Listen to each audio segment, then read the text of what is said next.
আসসালামু আলাইকুম, কেমন আছেন সবাই? আশা করি ভালো আছেন। আলহামদুলিল্লাহ, আমরাও আল্লাহর রহমতে ভালো আছি, আপনাদের দোয়ায় ভালো আছি।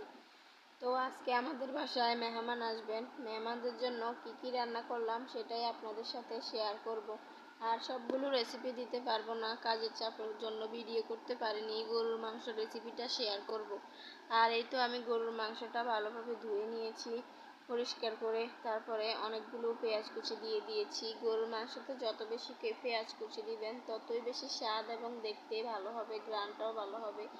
আর রসুন বাটা, জিরে গুঁড়ো, আদা বাটা, দারচিনি, লং, এলাচ সবগুলো দিয়ে দিলাম। আর এই তো আমি লবণ, হলুদ, মরিচ সেগুলো দিয়ে দিব।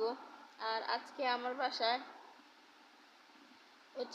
মামারা আসার কথা ছিল, কিন্তু মামিরা এসেছেন, মামারা আসেননি বিভিন্ন অসুস্থতার কারণে এবং কাজের কারণে। তো মেহমান আসলে বাসায় অনেক খুশি লাগে এবং যাদের যাদের বাসায় বাচ্চা আছে তাদের তো আরও আনন্দ। আমার বাচ্চা তো অনেক খুশি ছিল মেহমান দেখে, মানুষ দেখে। সাধারণত ছোট বাচ্চারা অনেক মানুষ দেখলে অনেক খুশি হয়। পরবর্তীতে যদি সেই লোকগুলো চলে যায় তখন একটু মন খারাপ হয়। আর আমার ছেলে তো যখন ওনারা চলে গিয়েছিলেন তখন ওনাদের সাথে চলে যাবে, আর আমাকে তো টাটা আল্লাহ হাফেজ সব কিছুই দিয়ে দিয়েছিল। আমি ওকে অনেক জোর করেই নিয়ে আসছি। আর এই তো দেখতেই পাচ্ছেন আমার মাংসটার সবগুলো মেখে নিয়েছি, তারপরে তেল দিয়ে দিলাম। তেল দিয়ে আবার ভালোভাবে মিশিয়ে নিব যাতে মাংসটা অনেক সুন্দরভাবে রান্না হয়। আর ওই যে আমার ছেলের হাত দেখা যাচ্ছে, সে তো প্রতিনিয়তই আমাদেরকে অনেক ডিস্টার্ব করে। আর দোয়া করবেন আমার ছেলের জন্য, যেহেতু আল্লাহ তাকে অনেক হায়াত দান করেন। আর এই তো আমার মাংসটা বসিয়ে দিয়েছি, কষিয়ে নিব ভালোভাবে।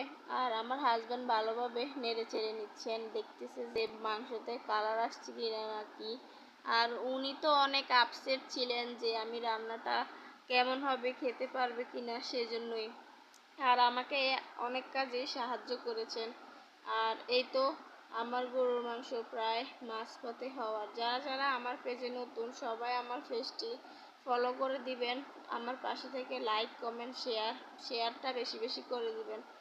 আর এই তো গরুর মাংসের কালার আলহামদুলিল্লাহ ভালোই আসছে, পরবর্তীতে আরও ভালো কালার আসবে যখন রসাটা কমে আসবে, পানিটা। এই তো সাথে কিছু আলুও অ্যাড করে দিলাম যাতে মাখা মাখা হয়।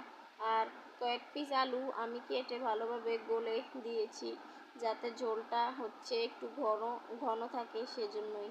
আর আমার রান্না প্রায় অলরেডি শেষ হওয়ার পথেই।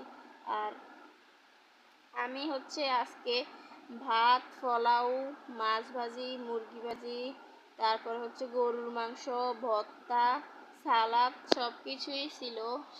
আর পরে লাস্টে আমি ভাত খাওয়ার পরে কিছু ফল কেটে দিয়েছি, আর সাথে কোকও ছিল। তো আজকের মতো এখানেই শেষ। ভালো থাকবেন সবাই, আল্লাহ হাফেজ।